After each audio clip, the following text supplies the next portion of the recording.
अस्सलाम वालेकुम फ्रेंड्स, आज हम बात करेंगे यूरोप के एक ऐसे खूबसूरत मुल्क की जो कि एक बहुत ही खुशहाल मुल्क है। यहाँ पे आप बिल्कुल फ्री वीज़ा हासिल करके आ सकते हैं। 2.5 लाख रुपए तक आप कमा सकते हैं। लेकिन एक्चुअल बात यह है कि बहुत ज़्यादा तादाद में लोग इस कंट्री में आते हैं, लेकिन इस कंट्री में रुकते नहीं हैं। फ्री वीज़ा उनको मिल जाता है, इस यूरोप के कंट्री में आते हैं। यहाँ पे कुछ अरसा स्टे करने के बाद यहाँ से इटली, जर्मनी, फ्रांस, बेल्जियम किसी दूसरे अच्छे कंट्री में मूव कर जाते हैं, जहाँ पे सैलरी इनको यहाँ पे सैलरी तो आप 2 से 2.5 लाख महाना कमा सकते हैं। जब ये मूव करते हैं इटली, बेल्जियम, फ्रांस में, तो वहाँ से ये 6-7 लाख रुपए महाना सैलरी अर्न कर लेते हैं। वहाँ पे पोटेंशियल ज्यादा है, इसीलिए ये इस कंट्री में स्टे नहीं करते। लेकिन ये एक बहुत अच्छा जरिया है, बहुत अच्छा रास्ता है किसी बड़े कंट्री में जाने के लिए। हाँ, अगर आपके पास रशिया का या गल्फ कंट्री का या शंघन का वीजा है, फिर आप बिल्कुल फ्री इस कंट्री में एंट्री ले सकते हैं। मैं बात कर रहा हूँ बोस्निया की। बोस्निया एक खूबसूरत मुल्क है, तुर्की स्टाइल का मुल्क है और ये ऑटमन एम्पायर से अलहदा हुआ था और ये मुस्लिम कंट्री है। बहुत ही अच्छे पोलाइट लोग हैं यहाँ के और इसका रिलीजियस ज्यादातर इस्लाम है। यहाँ पर आप आने के बाद जॉब भी हासिल कर सकते हैं। आपको आसानी से जॉब तलाश करेंगे। यहाँ पे शॉप में, वेयर हाउस में, किसी मल्टीनेशनल स्टोर में आपको जॉब आसानी से मिल सकती है। किसी ऑफिस में, फैक्ट्री में भी जॉब मिल जाती है। अगर आप यहाँ पे अपना बिजनेस करना चाहें, कोई शॉप खोलनी चाहें, छोटा बिजनेस हो या बड़ा हो, उसके लिए भी आपको फैसिलिटीज मिलती है। जैसा मैंने आपको बताया, as compare to Italy, Germany, France, Belgium, इन कंट्री में ज्यादा पोटेंशियल है। ज्यादा लोग मोस्टली जो इन कंट्रीज में मूव कर जाते हैं, सिर्फ वो रास्ता यही अपनाते हैं। लेकिन याद रखिएगा, मैंने आपको बता दिया है, रशिया या गल्फ कंट्री का या आपके पास वैलिड वीजा शेंगन का होगा, फिर आपको फ्री एंट्री मिलेगी, आपको फायदा होगा। अदरवाइज अगर आप फ्रेश पासपोर्ट पर चाहते हैं तो आपको वीजा भी मिलना मुश्किल होता है। और जिन ममालिक में बोस्निया की एम्बेसी मौजूद नहीं है या काउंसलेट नहीं है, उन ममालिक में लोगों को किसी दूसरे कंट्री में, जैसा आप पाकिस्तान से अगर चाहते हैं वीज़ा हासिल करना, तो हो सकता है आपको ईरान में या अबू धाबी में या तुर्की में जाकर वहाँ पे इंटरव्यू देना पड़े, वहाँ से वीज़ा हासिल करना पड़े। और बोस्निया के लिए आपको इन्विटेशन लेटर हासिल करना ज़रूरी होता है। इन्विटेशन ज़्यादा मुश्किल नहीं है। बोस्निया में बहुत ज़्यादा ट्रैवल एजेंसीज हैं, जिसका आपको गूगल से ऑनलाइन ही एड्रेस, फ़ोन नंबर, हर चीज़ डिटेल मिल जाएगी।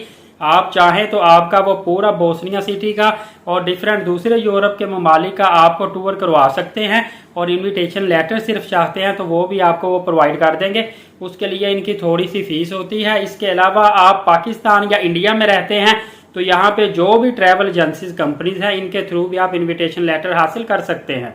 अगर आप बोस्निया की नेशनैलिटी हासिल करना चाहते हैं तो नेशनैलिटी हासिल करने के लिए अगर आप 5 साल इस कंट्री में गुजार लेंगे तो आप एलिजिबल हो जाएंगे। उसके बाद आपका नेशनैलिटी के लिए, सिटीजनशिप के लिए प्रोसीजर चलता है और प्रोसीजर 1 से 1.5 साल तक चलता है। उसके बाद आपको बोस्निया का पासपोर्ट मिल जाता है। इसके अलावा अगर आप शादी करते हैं तो आपको जल्दी पासपोर्ट मिल जाता है। इन्वेस्टमेंट करते हैं तो इन्वेस्टमेंट के थ्रू भी आपको पासपोर्ट बड़ी आसानी के साथ मिल जाता है। मजीद इसके लिए जो आपको डॉक्यूमेंट चाहिए होंगे, उसके लिए आपको वैलिड पासपोर्ट चाहिए होगा, पिक्चर्स चाहिए होगी, आईडी कार्ड आपका वैलिड होना चाहिए, आपको ट्रैवल प्लान देना पड़ेगा, कवरिंग लेटर आपको इन्वेस्टर के नाम पे लिखना पड़ेगा। इसके साथ साथ आपको travel insurance, health insurance provide करनी पड़ेगी, सोर्स ऑफ इनकम आपको प्रोवाइड करना पड़ेगा। बिजनेस करते हैं तो बिजनेस से रिलेटेड आपको लेटर हेड या विजिटिंग कार्ड प्रोवाइड करना पड़ेगा। चैम्बर का कार्ड ऑप्शनल है। इसके साथ अगर आप जॉब करते हैं तो आपको कम से कम 3 से 6 माह की सैलरी ड्रान स्लिपें और जो आपने लीव ली होगी अप्रूव्ड की, उसका प्रूफ भी देना पड़ेगा। कोई एसेट है तो वो आप शो करवा दें।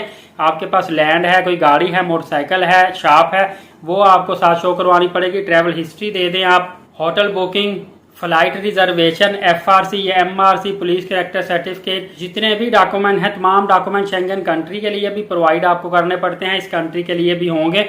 और सबसे बढ़कर इसके लिए ट्रैवल हिस्ट्री या बैंक स्टेटमेंट आपको प्रोवाइड करनी पड़ेगी। जितनी स्ट्रॉन्ग आपकी बैंक स्टेटमेंट होगी उतना ही आसानी के साथ आपको वीज़ा मिल जाएगा।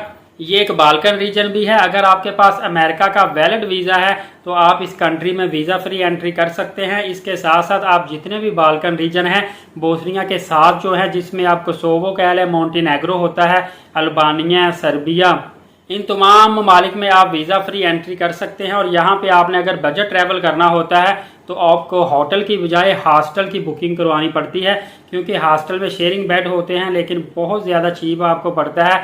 तकरीबन 15 से 20 डॉलर में आपको एक दिन का स्टे हॉस्टल में मिल जाता है।